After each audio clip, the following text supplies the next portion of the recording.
మావోయిస్టులకి మరో big shock. మరో కీలక నేత లొంగిపోయారు. రామ్దీర్ అనే కీలక నేత కూడా మావోయిస్ట్ నుంచి మరోసారి లొంగిపోవడం జరిగింది. ఛత్తీస్గఢ్ సీఎం విష్ణుదేవ్ సాయి ఎదుట కూడా లొంగిపోయారు. కేంద్ర కమిటీ సభ్యుడిగా రామ్దీర్ కొనసాగుతూ ఉన్నారు. ఇక రామ్దీర్ పై ₹1 కోటి రివార్డు ఉంది. కీలక ఆపరేషన్స్ లో కూడా రామ్దీర్ పాల్గొన్నారు. ఇక రామ్దీర్ తో పాటు మరో 12 మంది మావోలు కూడా లొంగుబాట పట్టారు. లొంగిపోయిన వారిలో 6 మహిళలు ఉన్నారు. అయితే హిడ్మా ఎన్కౌంటర్ తర్వాత లొంగుబాట్లు అనేవి కూడా పెరిగాయి. మావోయిస్టుల కీలక నేత అయినటువంటి హిడ్మా మరణం తర్వాత కూడా అనేక మంది మావోయిస్టులు కూడా లొంగిపోతూ ఉన్నారు. గతంలోనే మావోయిస్టులు 10ల సంఖ్యలో కూడా ఒకేసారి లొంగిపోయారు. ఆ తర్వాత హిడ్మా మరణం తర్వాత కూడా కీలక నేత అయినటువంటి రామ్దీర్ ఇప్పుడు లొంగిపోయారు. ఇక ఈయనతో పాటు మరికొంతమంది కూడా 6 మహిళలు లొంగిపోవటం అనేది జరిగింది. మొత్తం కూడా 10 మంది ఈరోజు 12 మంది మావోలు కూడా రామ్దీర్తో పాటు లొంగిపోవటం అనేది జరిగింది. ఇక మనం ఆల్రెడీ కూడా చూసాము, హిడ్మా మరణం తర్వాత మేము లొంగిపోతాము, మాకు కొంత టైం కావాలని చెప్పి మావోలు అడిగారు. అయితే ఆ తర్వాత మరో లెటర్ రిలీజ్ అయింది.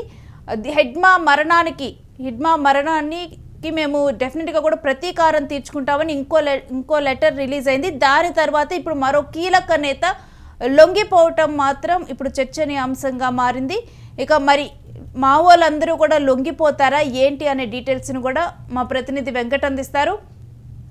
వెంకట్, ఇప్పుడు ఒక కీలక నేత రామ్దీర్ లొంగిపోయారు, ఈయనతో పాటు మరో 12 మంది మావోలు కూడా లొంగిపోయినట్లు తెలుస్తోంది. అసలు డీటెయిల్స్ ఏంటి? గత కొంతకాలంగా కూడా మావోయిస్ట్ పార్టీకి వరుస ఎదురు దెబ్బలు తగ్గుతున్న పరిస్థితి మనం చూస్తూనే ఉంది. ముఖ్యంగా దండకారణ్యంలో ఉన్నటువంటి కీలక నాయకులు ఒక్కొక్కరు కూడా అంటే లొంగుబాట్లు, లేదంటే అరెస్టులు, లేదంటే ఇలా కాల్పుల్లో ఎన్కౌంటర్ లో ప్రాణాలు కోల్పోవడం ఇవన్నీ కూడా జరుగుతూనే ఉన్నాయి. అయితే ఇప్పుడు ఇంకా మావోయిస్ట్ పార్టీకి భవిష్యత్తు లేదు. మావోయిస్ట్ పార్టీకి అంటే విప్లవోద్యమానికి కాలం, అంటే విప్లవోద్యమానికి ఇంకా భవిష్యత్తు లేదు అనే నిర్ణయానికి వచ్చినటువంటి మావోయిస్టులు ఒక్కొక్కరిగా లొంగిపోతూ ఉన్నారు. ఈ నేపథ్యంలోనే తాజాగా రామ్దీర్ లొంగిపోవడం జరిగింది. ఇక అంటే తాను పోరాడలేను, అనారోగ్య సమస్యలతో పాటుగా వయసు మీద పడటం, ఇటువంటి సమస్యలు కూడా ఈ వెంటాడుతూ ఉన్నాయి. దీంతోనే ఇప్పుడు ఉద్యమం తుపాకీ వేడాలి, అడుగును వేడాలి అనే నిర్ణయానికి రామ్దీర్ వచ్చినది తెలుస్తుంది. ఆయనతో పాటుగా ఆయన చుట్టూ ఉండే 12 మంది కూడా లొంగిపోయినట్లు కూడా స్పష్టపడుతుంది. ఎస్, అంటే వెంకట్, ఇప్పుడు కీలక నేతలు వీళ్ళతో పాటు వీళ్ళ కింద కూడా మరికొంతమంది యంగ్స్టర్స్ అయితే ఉంటారు, మావోలుగా మారినటువంటి వారు. వీరందరూ కూడా బృందాలుగానైతే తిరుగుతూ ఉంటారు. ఇప్పుడు అలా బృందాలుగా ఉన్నటువంటి వారందరూ కూడా లొంగిపోతున్నారని చూడాలా? ఖచ్చితంగా. ఎందుకంటే మనం రూట్ వైజ్ ఆ తక్కెళ్ళపల్లి వాసుదేవరావు లొంగిపోయినప్పుడు, అలాగే సోను దాదా అంటే మల్లోజుల వేణుగోపాల్ లొంగిపోయినప్పుడు ఈ పరిణామాలన్నీ కూడా మనం చూస్తూ వచ్చాం. ఖచ్చితంగా అప్పుడు కూడా కీలక నాయకులందరూ కూడా లొంగిపోయారు. అదేవిధంగా ముఖ్యంగా దండకారణ్య స్పెషల్ జోన్ కానీ, ఎంఎన్సీ జోనల్ కమిటీ కానీ ఇవన్నీ కూడా లొంగిపోతూ వచ్చాయి. ఇప్పుడు కూడా వీళ్ళతో పాటు మరికొంతమంది మావోయిస్టులు కూడా ఒకరి తర్వాత ఒకరు లొంగిపోయే అవకాశాలు కనపడుతున్నాయి. అటు రాష్ట్ర ప్రభుత్వాలు అవలంబిస్తున్నటువంటి దూకుడు కానీ, అలాగే కేంద్ర బలగాలను అనుసరిస్తున్నటువంటి దూకుడు కానీ మావోయిస్టులకు పెద్ద ఎదురుదెబ్బగానే చెప్పుకోవచ్చు. అంటే మనం మావోయిస్టులు మాకు కొంత టైం కావాలి, మేము లొంగిపోతామని చెప్పి ఒకసారి చెప్పడం జరిగింది. ఆ తర్వాత మరోసారి లెటర్ రిలీజ్ అయింది, హిడ్మా మరణానికి మేము ప్రతీకారం తీర్చుకుంటామని. అంటే మావోలు ఒక 2 బ్యాచ్లుగా, ఇప్పుడు మిగిలినటువంటి మావోలు కూడా ఒక 2 బ్యాచ్లా విడిపోయారనుకోవాలా?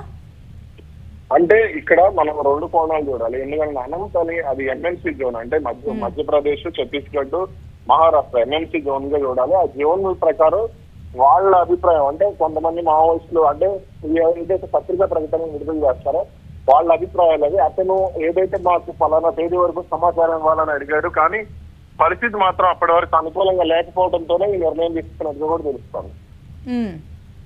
రైట్, ఇక ఇదే బాటలో మరికొంతమంది మావోలు కూడా రానున్నారు అనుకోవాలా?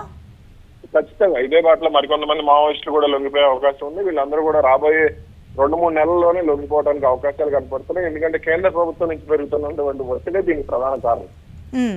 Right, thanks for the details Venkat.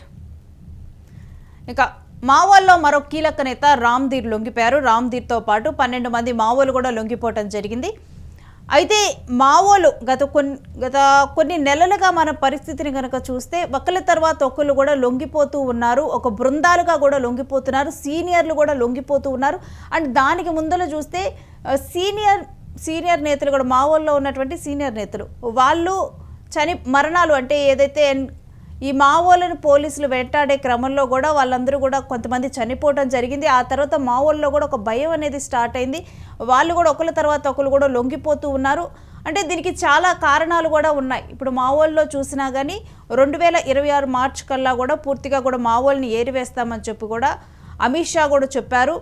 ఆ తర్వాత ఇదే విధంగా కూడా మావోలందరినీ కూడా ఏరివేసే దిశగానే చాలా అగ్రెసివ్గా కూడా ఆపరేషన్స్ అనేవి కొనసాగుతూ ఉన్నాయి. ఇక దీంతో కూడా మావోల మనుగడ అనేది కూడా కష్టంగా మారింది. మరొకటి ఏంటంటే వాళ్ళు ఎక్కడ ఉన్నా కానీ కొత్త టెక్నాలజీతో వాళ్ళు ఎక్కడ ఉన్నారు అనేది గుర్తించడం కూడా చాలా సులభతరంగా మారింది. దీంతో మావోలు చాలా తొందరగా దొరికిపోతున్నారు. ఇంకా సీనియర్లు కనుక చూస్తే వాళ్ళు వయసు రీత్యా కూడా ఇప్పుడు పరిగెత్తలేరు. అదేవిధంగా మావో ఆపరేషన్స్లో కూడా వాళ్ళు యాక్టివ్గా కూడా పాల్గొనలేరు. ఇక అందుకని ఆరోగ్య కారణాల రీత్యా ఇలా అనేక కారణాల రీత్యా కూడా వాళ్ళు లొంగిపోతూ ఉన్నారు. గతంలో కనుక చూసుకుంటే ఈ ఎవరైతే సీనియర్లు ఉన్నారో వాళ్ళు మరికొంతమందిని మావోలుగా మార్చడం అంటే రిక్రూట్మెంట్ అనేది జరిగేది, మావోయిస్టుగా రిక్రూట్మెంట్ అనేది జరిగేది. కానీ ఇప్పుడున్న పరిస్థితుల్లో కొత్త వాళ్ళు కూడా మావోలుగా మారటానికి అంటే మామూలుగా మారే పరిస్థితులు అనేవి చాలా కఠినతరంగా మారాయి.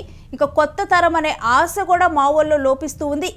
ఇలాంటి చాలా కారణాలు ప్రభుత్వం చేపట్టినటువంటి అనేక ఆపరేషన్స్ వల్ల కానీ ఇప్పుడున్న పరిస్థితుల వల్ల కానీ మావోలకి మనుగడ అనేది కూడా కష్టంగా మారింది. ఇక అందుకని మావోయిస్టులు అందరూ కూడా ఒకరి తర్వాత ఒకరు లొంగిపోతూ ఉన్నారు. ఇక సీనియర్లు కూడా లొంగిపోతున్నారు. సీనియర్లు కూడా లొంగిపోయేసరికి ఇంకా మామూలుగా ఉన్నటువంటి మావోలు కూడా ఇక వాళ్ళు కూడా లొంగుబాటు దిశగానే చర్యలు చేస్తూ కూడా అటే ఆలోచనలు చేస్తూ లొంగిపోతున్నారు. మరో 2 నెలల్లో కూడా మావోలు చాలామంది కూడా లొంగిపోనున్నట్లే మనం అర్థం చేసుకోవాలి.